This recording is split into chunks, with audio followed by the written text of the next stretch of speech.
আজ আবার একটা রান্না নিয়ে এসেছি বন্ধুরা, দেখাচ্ছি দেখো। আজ কিন্তু কাঁচাই দেখো, শুধু পেঁয়াজ দিয়েছি, তেলের মধ্যে পেঁয়াজ দিয়ে দিয়েছি। কেন বলো তো? আজ কিন্তু অন্যরকম একটা, এই দেখো পালং দেখাবো, আলু একটু বেগুন একটু দিয়েছি।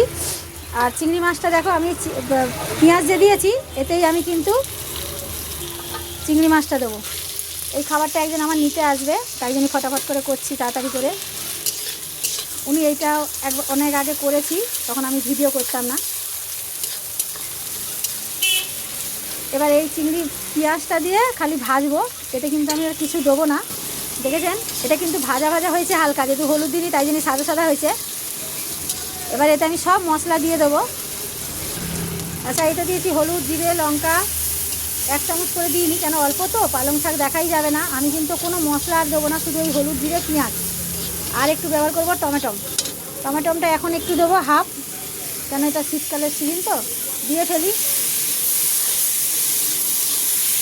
দিয়ে এই কষাতেই আমি এর মধ্যে আলু বেগুনটা যে আছে, আলুটা একটা দিয়েছি, বেগুনটা এটা দিয়ে আমি এরকম করে কষাবো, জল দেবো না, এটা কষাবো। ততক্ষণ চলুন এটা কষতে কষতে আজকে কী বানিয়েছি দেখিয়ে নিচ্ছি।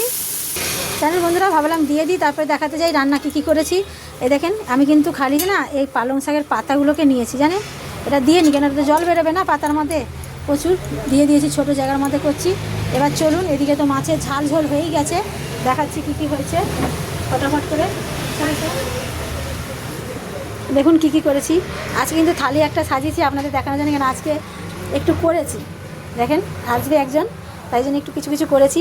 এটা কিন্তু ডিমের বড়া, দেখেছেন, অনেক বড় বড়া। আর কিন্তু বেগুন ভাজা, ডাল, এটা কিন্তু মাছের তেল কাটা চচ্চড়ি করেছি। এটা পালং শাক, এটা হলো পেঁয়াজ কালি আলু ভাজা, এটা চারাপোনা, এতে রুই মাছও থাকে। এটা কিন্তু আজকে লাউ ডাঁটা পেঁপে দিয়ে জিরে বাটা ঝোল করেছি। এটা আর মাছ, এটা কিন্তু জবরদস্ত, জিভে জল আনা। এটা আমসি দিয়েছি, আমসিগুলো ভালো নয় বলে, টক নয় বলে কাঁচা আমও দিয়েছি। কাঁচা আম দিয়ে টক রসা, একদম 1 থালা ভাত খাবার রাজা। আর হলো এটা কাতলা মাছ, তার সঙ্গে চিকেন। আর কিন্তু কিছু বানানো হয়নি, আজকে দুপুরের মেনু এইটাই। সবাইকে টাটা, সবাই ভালো থাকেন, সবাই ভালো থাকেন, সুস্থ থাকেন। আজকে কিন্তু থালার মেনুতে এই যে বিশাল বড় থালি, দেখেছেন। এবার চলুন তরকারিটা দেখাচ্ছি, আজকের মেনুতে দেখিয়ে দিলাম। এবার চলুন আজকে দেখাচ্ছি। আচ্ছা, দেখেছেন বন্ধুরা, হয়ে গেছে কিন্তু। আর শাক কিন্তু প্রচুর দিয়েছি, একটু আলু বেগুনটা কম দিয়েছি, আর চিংড়ি মাছ তো আছেই। এটা কিন্তু রেডি হয়ে গেছে। এটা পালং চিংড়ি বলে, এটা আলু দেয় না। এটা যদি আলু ছাড়া এমনি পালং দিয়ে করেন, খুবই সুন্দর লাগে। পাতাটা খালি, ডাঁটা পড়বে না, ডাঁটা পড়েনি বলে দেখেন পালং শাকটা কি সুন্দর হয়ে গেছে। এবার এটা আমার রেডি, দুর্দান্ত। সবাইকে টাটা, সবাই ভালো থাকেন, সুস্থ থাকেন, সঙ্গে থাকেন।